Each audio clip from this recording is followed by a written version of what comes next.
Chapter 5 Unturned Stones. The R&R Bar was a cramped, battered, ill-lit place midway down a back alley in Rock Bottom Ridge, where defunct streetcars were stacked 2 or 3 rows high on either side. The R&R occupied the back half of a car at ground level, and inside, Desmond and Sam were up at the bar conversing idly with Charlie. A few stools over, 2 old ladies nattered quietly to each other, and Lloyd and Richard Clower sat at one of the few mismatched high tables nearby.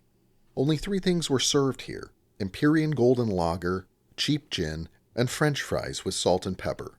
Sam and the Clower brothers were drinking beer. Desmond and the 2 old ladies drank gin, and the uncooked fries were still soaking in a pail of rainwater behind the bar. At 8:15, the door opened, and in walked a young girl named Flossie Barker, carrying a leather satchel. "Mornin'," she said. A big fellow a couple years older than Flossie caught the door and stuck his head in, and when he spotted Desmond, he beamed. "Oh, hey, Mr. Quick," he said. "How are you?" "Good," Desmond said. "Reuben," Sam murmured. "Reuben, yourself?" "Just great. Miss Ratsbane asked me to see that Flossie arrived safe and sound." Reuben turned his attention to the girl. "When should I be back to get you?" I don't know," Flossie said. "How long you think this will take, Mr. Quick? An hour?" "Less, I hope," Desmond said. "But sure, let's say an hour." "An hour," Flossie repeated to her escort. "All right. Good fortune, everyone," Reuben said with a wave, then departed. "Sorry I'm late," Flossie said, sitting at an empty table near the bar.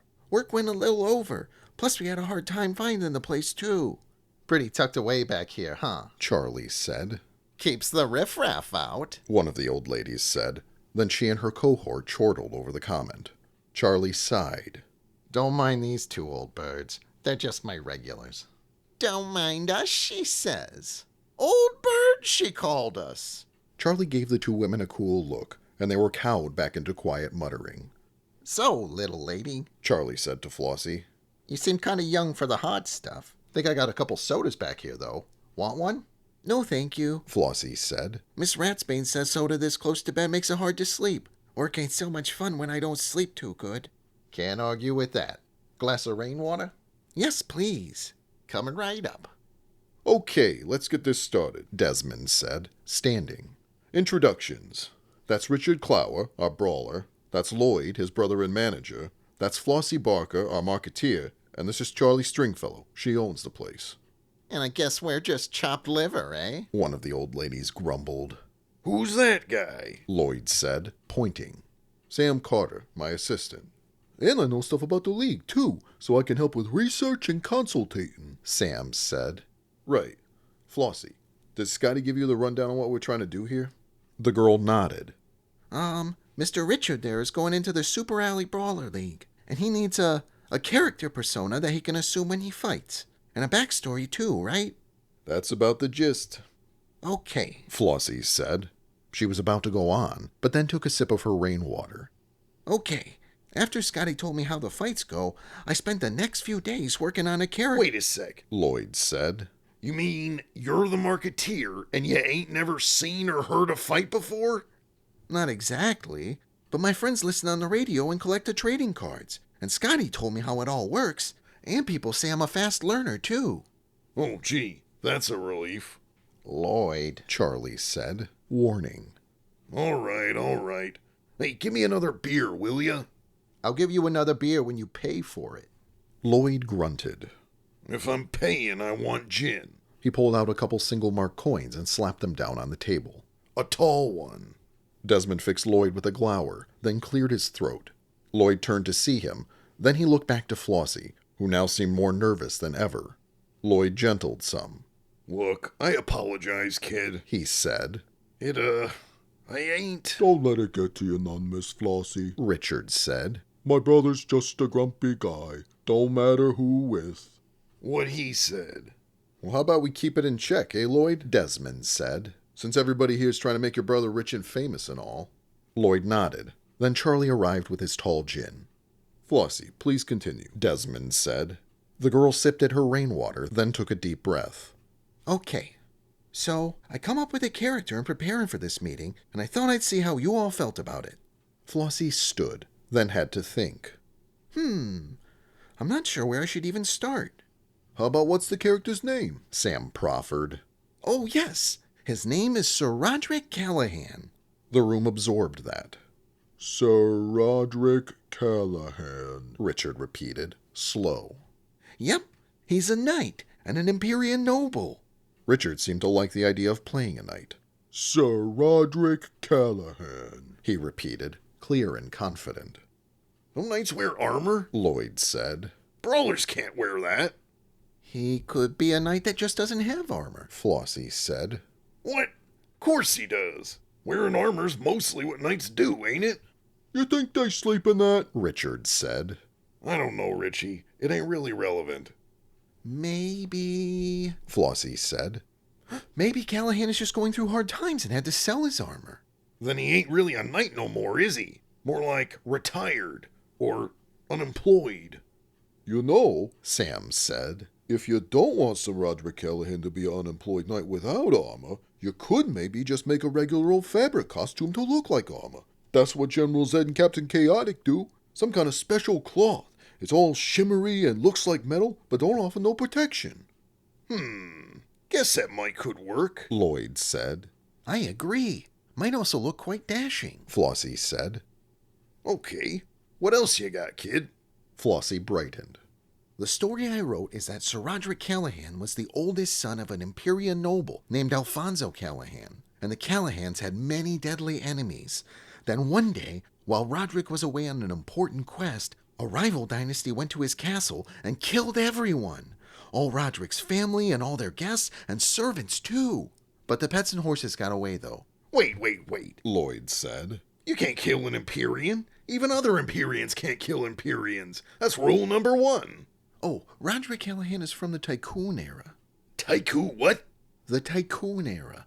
It's about 100 years ago or more, when all the first Empyreans made their fortunes. Back then, rule number 1 wasn't around yet. At least if I read it right. Read it where? Lloyd said. Books we got at the house. If this guy Callahan's played by Richie, don't you think he should be from this here time right now? Actually, it ain't so uncommon in the league. Sam said.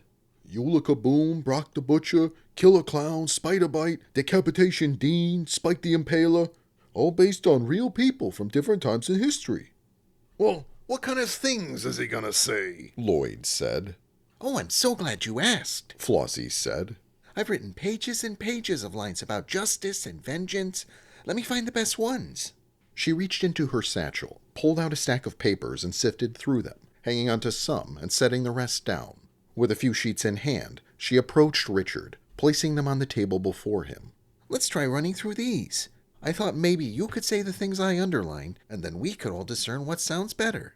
You want me to read this? Richard said, leafing through the pages, each containing big chunks of underlined text. Kid, Richie don't know how to read. Lloyd said. Oh, I'm so sorry. Flossie said, snatching the pages back from Richard, as if holding them was some grave offense. It didn't even occur to me. Oh, wait, I have an idea. Perhaps I could read to you each line, and then you could repeat them back to us. I can try that, Richard said.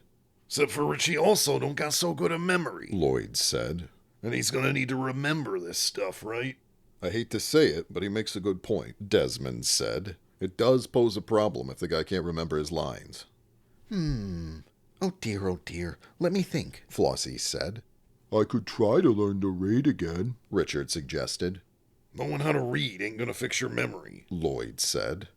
Oh, yeah. I forgot about my memory. What if Sir Roderick Callahan were just a quiet character? Flossie said. Someone who didn't have lines. Maybe he took a vow of silence. If he's a quiet character, a villain might be a better fit, Sam said. How come? In league fights, good guys talk a lot more than bad guys. Usually. Lloyd said. Yeah, bad guys can sometimes be completely silent, long as they just look grim or scary, Sam said. Plus, and brother, I say this with all the love in my heart, Richie ain't exactly the belle of the ball, if you know what I mean. And most good guys, the big hero types, they usually gotta be good looking. At least when they're first starting out. A villain. Flossie said. I love you too, Lloyd. Richard said. Lloyd reached up and pat his brother on the arm. What other villain brawlers do people like best? Flossie said. Goblin Goth. Sam said. Yes, that guy puts on a heck of a show. Lloyd said. I was hoping he'd go all the way last year. And what's this Goblin Garth like? What's his backstory? Flossie said. He's a goblin to start. A real goblin? No, just a guy who fixes himself up to look like one. Lloyd said. I bet he is a real goblin. Richard said. Quiet. Oh, for shit's sake, Richie. How many times? He ain't a real goblin. People seen him drink human blood. And he eats babies just before a fight to get his rage power. We even been there once when he done it. Oh, that's just phony stunts and gimmicks. Things to shock the crowd, make him seem more real. Also, I read that goblins don't really drink human blood. Flossie said. Most anyways. Or eat babies neither. What? Of course they do. You don't think I'll have to fight Goblin Garth, do you? Richard said. Brother, you better hope so. If you're fighting him, then we hit the big time. Can we reel this conversation back in, please? Desmond said, then finished his drink. Right, Sam said. so Goblin Garth is most likely a man who uses some kind of paint to make him look green like a goblin. His story is that he come to Pinnacle City to get revenge for when his people lost the Goblin War against Imperia. And there are other brawlers that wear makeup and costumes to look not human? Flossie said. Oh yeah, plenty. There's Ratman, a mutant rat that's as big as a person. Think he just sewn a bunch of rat pelts together to make his costume. I seen it up close. Very lifelike. Lloyd said. Sludge Punch is just a guy wearing a bunch of mud. Hey, that sounds like a pretty cheap costume, Desmond said. His story is that he's some fellow who fell into weird magic stuff that turned his body into mud. Then there's Bonecracker Mac, Kitty Kapow, Red Fist, lots of others. Flossie thought on that. What about stone? Is there a character made from stone? I can't think of any off the top of my head. Me neither. Lloyd said. Bet you can make someone look like stone just as easy as mud. Flossie said. That's probably true. Sam said. What kind of story would a man made of stone have? They pondered the question for a long moment. Oh, what if he's some kind of monster that came up from under Pinnacle City? Flossie said. Yeah, out of the Kingmaker mines, Sam said. And maybe he was created, like an experiment from some mad scientist. a scientist who lives in some dungeon way deep underground. And his name could be... Dr. Darkness. Yeah! And Dr. Darkness created this man with stone for skin to go up to the surface and bring destruction to the world above, 'cause he's mad about something. And the stone man don't speak common too good, 'cause he's just a rock experiment come to life, so he can only say a few things Dr. Darkness taught him. Right! Easy to remember things like, I crush you! Yeah, or I grind you to dust. Huh. How about that, Richie? Think you can say them things? Lloyd said. I grind you. Richard said. I crush into dust. I crush you. I grind you to dust. Flossie repeated. I crush you. I grind you to dust. Now try saying it meaner, Richie. Lloyd said. I crush you. I grind you to dust. Good. Now try it louder. Flossie said. I crush you. I grind you to dust. The whole room applauded the delivery, even the two old ladies, and Richard blushed. I think we did it, Sam said. Yeah, but what are y'all gonna call him? One of the old ladies said. They thought on that. A few potentials were nearly spoken aloud, but it was Richard who arrived at a name first. How about Rockman? He said. Rockman. Flossie, Sam, and Lloyd said in unison. I like it. Flossie said. I do too. Lloyd said. I do 3. Sam said. It's settled then. Charlie said. Rockman. Later that day, Desmond made his way over to Long Drop Circle. He'd gone to 4 different specialty shops all across Mudhaven, trying to find a buyer for the strange stones that Trudy pulled from the river. None were able to tell him what it was, much less if it had any value. His last hope was an old man he hadn't done business with since running the day-to-day at Rag Shop 23. The entry point for Long Drop Circle was atop a wide, stony hill on the border of Copper Gardens and Huckster Heights. Desmond approached from Copper Gardens, passing mostly 2-story structures made of wood and stone along the way. As he tread upward, he came to an immense cement block planted in the middle of the street, to which a giant steel cable was anchored. It ran uphill, and Desmond followed.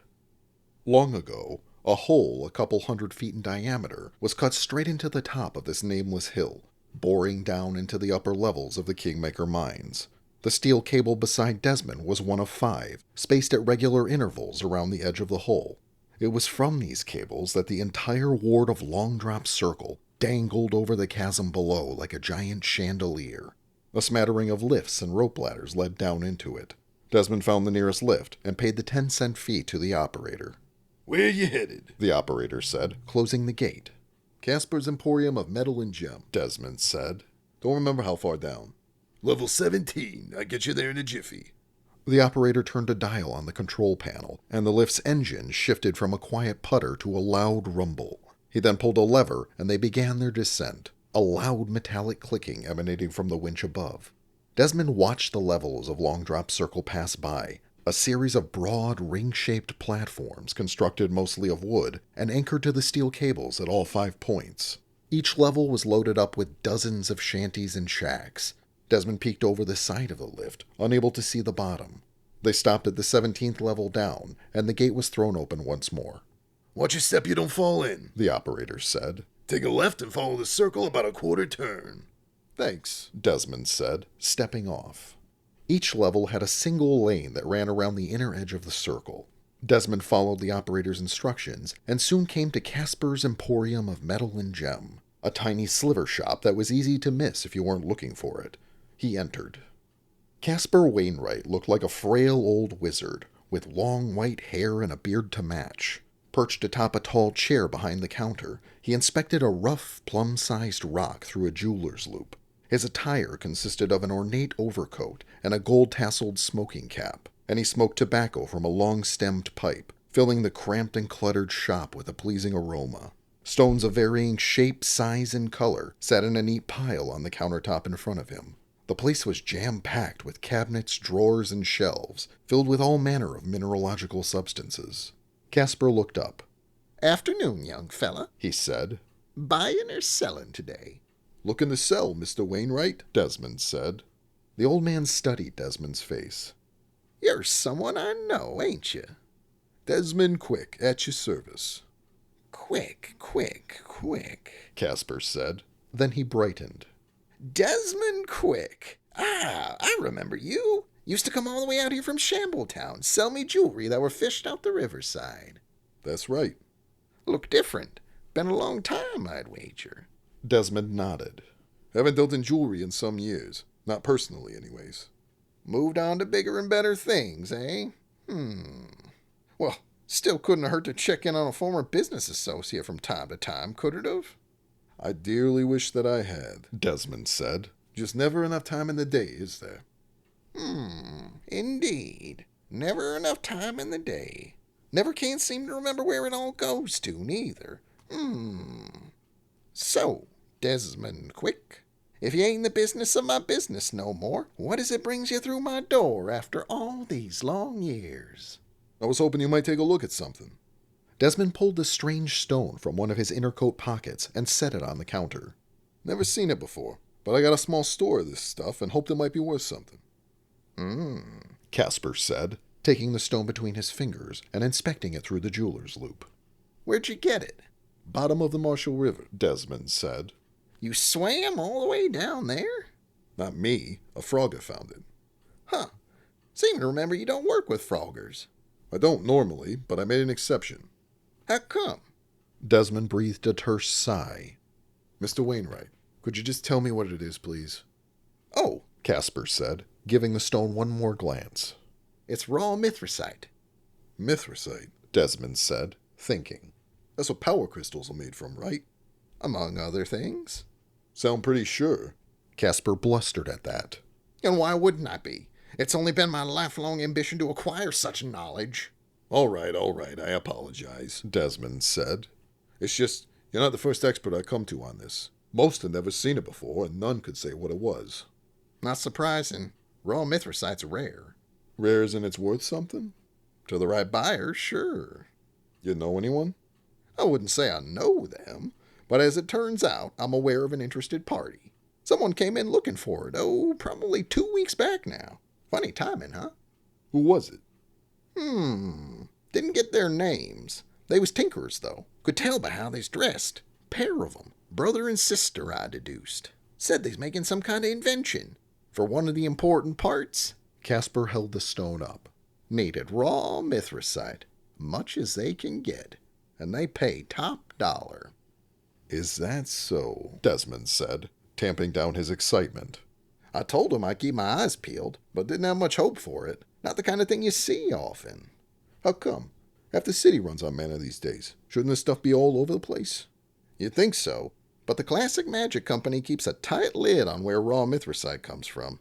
According to industry legend, gets dug out from some secret mines way out in the middle of no one knows where. Supposedly even the people doing the digging don't know where they're at. Then it ships to Rust, where it's refined and processed and turned into power crystals or manatech or whatever else. All just hearsay, though. Nothing concrete. These tinkers, they tell you how to get in touch? Desmond said. Matter of fact, they did. And might you be willing to share that information with a former business associate? Casper eyed Desmond. Sure, why not? Of course, I expect a finder's fee. Desmond smiled. Naturally. What you thinking? 25 marks? Seems reasonable, Desmond said, withdrawing a coin purse. My silence will cost you extra, though, Casper said, his tone a little less warm. Desmond looked up. Your silence? About where the raw mithracite comes from. The Marshall's a pretty big river, friend, Desmond said with a scoff. Good fortune to anyone you want to sell that to. Oh, true enough, Casper said, now seeming less feeble than moments before. Though I think a clever enterprise and rag shop runner might be able to figure out where Desmond Quick's only frogger is finding strange rocks that glitter blue in the light. What you think? Someone like Maud Ribbon, maybe? She got an army of froggers, what I hear. And one more thing to take in your considerance.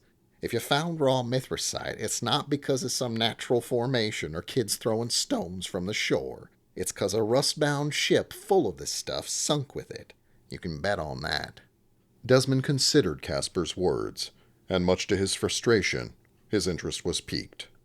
And how much is your silence going to cost me? He said. Another 50, Casper said. 50? You kidding me with this shit? Casper spread his hands apart. Just business. Ain't like we're long-lost chums or nothing. Desmond sighed.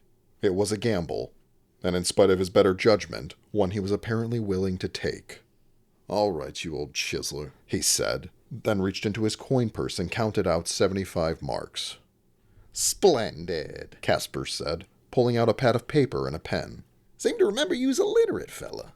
Yeah, Desmond said, returning the raw mithracite to its pocket. Casper began to write.